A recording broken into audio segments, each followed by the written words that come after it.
One of the most hotly contested issues is alimony.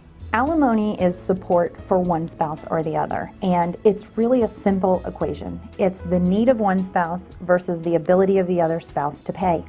And it's numbers, but it also has a lot to do with the length of the marriage. The spouse is entitled to alimony based on the statutes. I've practiced for over 30 years.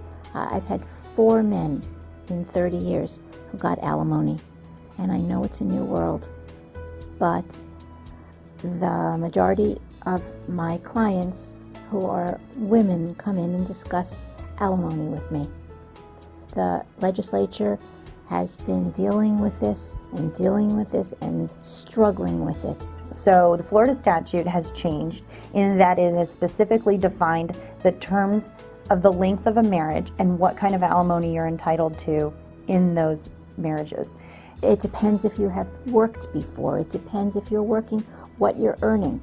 A spouse who is working but could not possibly afford her style of living will get alimony from the spouse if the spouse is earning more money.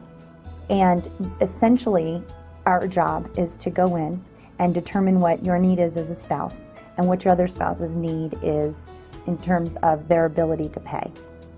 So we have to evaluate what are your expenses, what is your living expenses, what are your eating expenses, what are your gas, your travel, your bills, your cellular phone, those are your needs.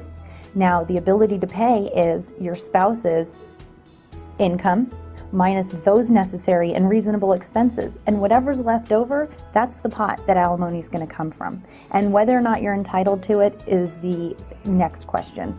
And whether or not your marriage, the length of your marriage. Do you have a long-term marriage in which you've been a supportive spouse? And how has your career been affected by the marriage? Or maybe your child-rearing duties. So the thing about alimony in essence is that it becomes very complicated, but it's important that at the beginning of the process you sit down and are realistic about your need versus your spouse's ability to pay so that you're not dreaming up a number that isn't there to get.